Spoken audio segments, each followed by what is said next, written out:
தொண்டர்களின் உரிமை பறிக்கப்பட்டது. அம்மா வழிநடத்திய அதிமுக இன்றைக்கு இல்லை. தனக்கான தன் பதவியை மட்டுமே குறியாக கொண்ட ஒருவரின் ஒரு சுயநல அரசியலால் எம்ஜிஆர் உருவாக்கிய அதிமுக அபகரிப்பு திமுக இன்றைக்கு மாறியிருக்கிறது. பெரியார் தந்த திராவிட சித்தாந்தத்திற்கு எதிராகவும் அண்ணா தந்த சமூக நீதிக்கு முரணாகவும் செயல்பட்டு வருகிறது. பறிக்கப்பட்ட உரிமையினை மீட்க போராடினேன். சட்ட போராட்டத்தினையும் நான் நடத்தினேன். தலைமைக்கு உண்மையாக உழைத்ததற்கு, தலைமைக்கு விசுவாசமாக நடந்து கொண்டதற்காக குறுக்கு வழியில் வந்தவர்களால் நான் எப்படியெல்லாம் பழிவாங்கப்பட்டுள்ளேன் என்பதை உங்கள் அனைவருக்கும் நன்றாகவே தெரியும். அப்படி பழிவாங்கப்பட்ட என்னை அன்போடு அழைத்து பண்போடு பாசம் காட்டி அம்மாவின் அரவணைப்பை எனக்கும் என்னை சார்ந்தவர்களுக்கும்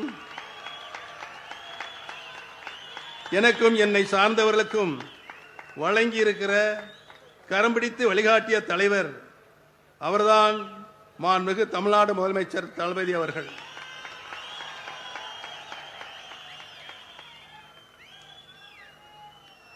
சட்டத்தை வளைத்து திட்டம் போடலாம், கழக சட்ட விதியை மாற்றி வட்டமும் போடலாம், தொண்டர்களின் உரிமைகளை பறித்துவிட்டு தொண்டைகளியே கத்தலாம், கட்சியை கைப்பற்றலாம். ஆனால் வெற்றி பெற முடியுமா என்றால் இல்லை. தொடர் தோல்விதானே தொடர்கதையாக அங்கே இருக்கிற சுயநல பிடித்த அகம்பாவம் பிடித்தவர்களுக்கு இருக்கிறது. இனியும் அவர்கள் தோல்வி தொடர்ந்து கொண்டேதான் இருக்கும். 8 தோல்வி அல்ல, 10 தோல்வி அல்ல, அவர்கள் வாழ்நாள் முழுவதும் இன்னும் தோல்வியைத்தான் அவர்கள் காணப்போகிறார்கள் என்பதனை இங்கே குழுமி இருக்கின்ற கூட்டம் நிரூபித்து காட்ட இருக்கிறது.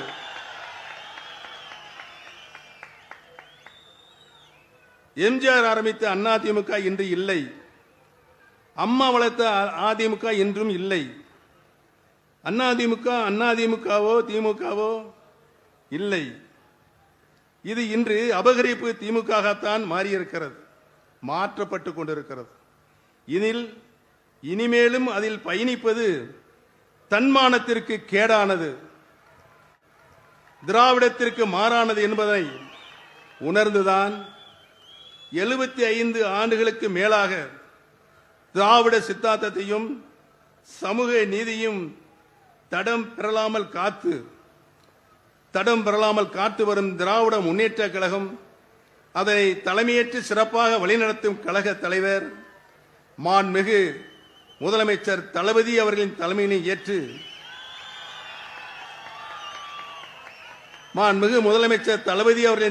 ஏற்று தாய் கழகமான திராவிட முன்னேற்ற கழகத்தில் ஒரு தொண்டனாகத்தான் நான் இன்றைக்கு இணைத்துக் கொண்டிருக்கிறேன் என்பதனை மிக்க பணிவோடு தெரிவித்துக் கொள்ள கடமைப்பட்டிருக்கிறேன். அண்ணா திராவிட முன்னேற்ற கழக தொண்டர்கள் உரிமை மீட்பு கழகத்தை அண்ணா கண்ட திமுகவில் இணைப்பதில் நான் பெருமகிழ்ச்சி அடைகிறேன்.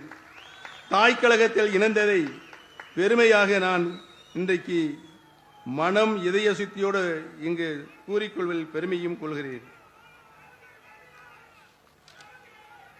மாற்றான் தோட்டத்து மல்லிகைக்கும் மனம் ஒன்று என்றார் பேரறிஞர் அண்ணா அவர்கள் அதனை அப்படியே ஏற்றி இன்று தாயன்புடன் என்னையும் தளபதி அவர்கள் என்னுடன் பயணித்த உடன்பிறப்புகளையும் அன்போடு அரவணைத்து பண்போடு பாசம் காட்டும் தந்தை பெரியாரின் சுயமரியாதையும் தன்மானத்தையும் பேரறிஞர் அண்ணாவின் அறிவையும் தெளிவையும் பெற்றுள்ள முத்தமிழ் அறிஞர் டாக்டர் கலைஞரின் தமிழ் மொழி பற்றையும் அரசியல் ஞானத்தையும் புரட்சி தலைவி அம்மா அவர்களுடைய விவேகத்தையும் ஒருங்கே பெற்றுள்ள திராவிட ஆட்சியின் நாயகர் கழக தலைவர் மாண்புமிகு தமிழ்நாடு முதலமைச்சர் தளபதி முத்துவேல் கருணாநிதி ஸ்டாலின் அவர்கள்தான் தமிழ்நாடு மட்டுமல்லாமல் இந்திய திருநாடை பாராட்டிக் கொண்டிருக்கிறது. தமிழகத்தை பொறுத்தவரை தேசியம் என்ற பெயரில் மதவாத அரசியல் என்பது வெற்று பேச்சு. இன்று இங்கு எப்போதும் திராவிடமே நமர் உயிர் மூச்சு. நம்முடைய இந்த இணைப்பு சிலருக்கு வெறுப்பை தந்திருக்கிறது, சிலரது தூக்கத்தையும் கெடுத்திருக்கிறது. எதிரணியரின் வெற்றி வாய்ப்பை முற்றிலுமாக தடுத்ததற்கென்றால் அதன் மூல காரணமாக இருப்பவர் கண்ணுக்கெட்டிய தூரமேறி எதிரிகளே இல்லை என்ற சொல்லை நடைமுறைப்படுத்துகிறவர், பதறாத பண்பாளர், சிதறாத சிந்தனையாளர், கட்சியை மட்டுமல்ல ஆட்சியை வழிநடத்துவதிலும் சரி, தோழமை கட்சியினரை மாண்போடு நடத்துவதிலும் சரி, இவரை போல ஒரு பக்குவப்பட்ட தலைவர் இந்தியாவிலே இல்லை என்ற நிலை இன்றைக்கு ஏற்பட்டிருக்கிறது. கழக தலைவர் திராவிட தளபதி மாண்புமிகு தமிழ்நாடு முதலமைச்சர் அவர்களின் தலைமையை ஏற்று பயணிப்பதில் நான் உள்ளபடியே மற்றற்ற மகிழ்ச்சி கொள்கிறேன். எங்களை தாய் கழகத்துடன் இணைத்துக் கொண்டதில் பெருமையும் கொள்கிறோம். என் வாழ்நாளில் இருவரை திராவிட கொள்கைகளை என் உயிர் மூச்சாக கடைபிடித்து அதில் சிந்தாமல் கட்டி காக்கும் மாண்புமிகு தளபதி அவர்கள் தலைமையில் செயல்படுவேன் என்பதை என் வாழ்நாள் லட்சியமாக என்று நான் தெரிவித்துக் கொள்ள கடமைப்பட்டிருக்கிறேன். மாண்புமிகு தளபதி அவர்கள் கடந்த 5 ஆண்டு காலம் ஒரு சிறப்பான ஆட்சியை நாட்டு மக்களுக்கு தந்து கொண்டிருக்கிறார்கள். மக்களுக்கு என்ன தேவையோ, மக்களுடைய அடிப்படை தேவைகள் என்ன தேவையோ, அரசியல் மூலமாக பல்வேறு திட்டங்களை அர்ப்பணித்துக் கொண்டிருக்கின்ற தலைவராக முதலமைச்சராக இன்றைக்கு வலம் வந்து கொண்டிருக்கிறார்கள். மக்கள் நலத்திட்டங்களை, ஜீவாதார உரிமைகளை மக்களுக்கு பெற்றுத் தருவதில் இந்தியாவிலே தலை சிறந்த முதலமைச்சராக இன்றைக்கு நம்முடைய முதலமைச்சர் தலைமையை விளங்கிக் கொண்டிருக்கிறார் என்பதனை இந்திய திருநாடை உற்று நோக்கிக் கொண்டிருக்கிறது. இந்த 5 ஆண்டு கால அவருடைய ஆட்சியில் சமூக நீதி, சமத்துவம் உள்ளடக்கிய வளர்ச்சியை மையமாக கொண்டு அனைவருக்கும் கல்வி, அனைவருக்கும் சுகாதாரம், உள்கட்டமைப்பு மற்றும் மகளிர் முன்னேற்றத்தில் முக்கிய சாதனைகளை இன்றைக்கு அவர் செய்து கொண்டிருக்கிறார்கள்.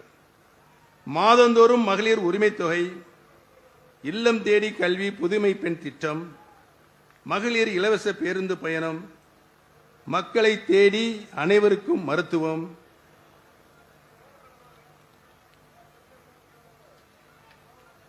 பல்வேறு தொழில் முதலீடுகள் மூலம் பெருமளவு வேலைவாய்ப்புகளை உருவாக்கி சாதனை புரிந்துள்ளது.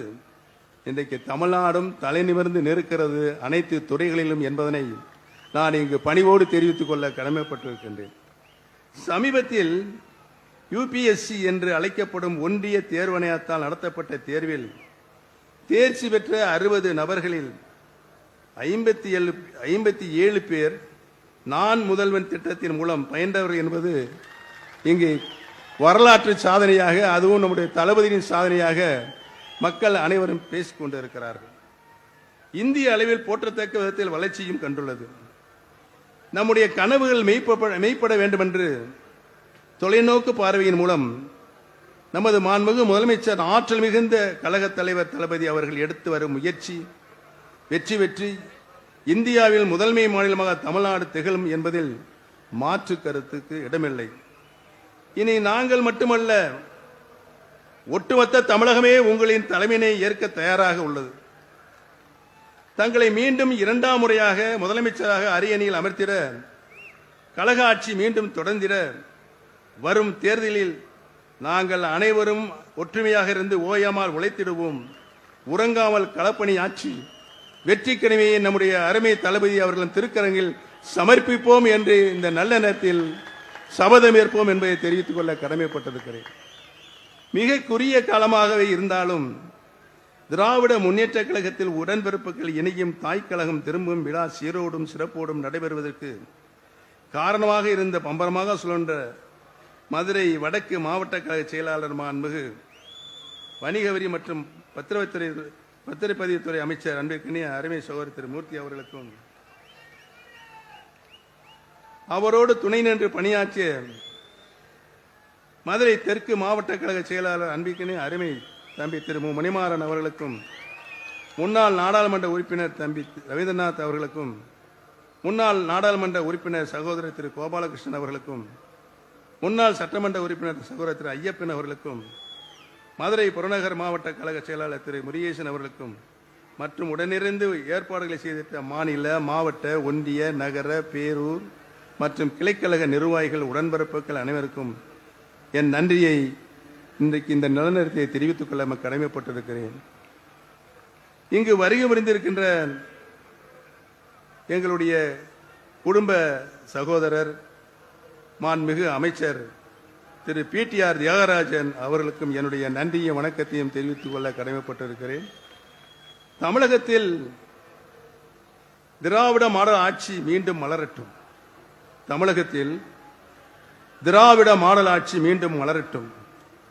மாண்புமிகு தமிழ்நாடு முதலமைச்சர் தளபதி முத்துவேல் கருணாநிதி ஸ்டாலின் அவர்களின் ஆட்சியை தொடர்ந்து இரண்டாம் முறையாக வெற்றி பெற்று வரலாறு படைக்கட்டும் என்று இந்த நல்ல நேரத்திலே தெரிவித்து எனக்கு இந்த அரியதோறு வாய்ப்பினை வழங்கிய மாண்புமிகு தலைவர்களுக்கு நான் என்னாலும் நன்றி கடன் பட்டிருக்கிறேன் என்பதை கூறி அமர்கிறேன். நன்றி, வணக்கம்.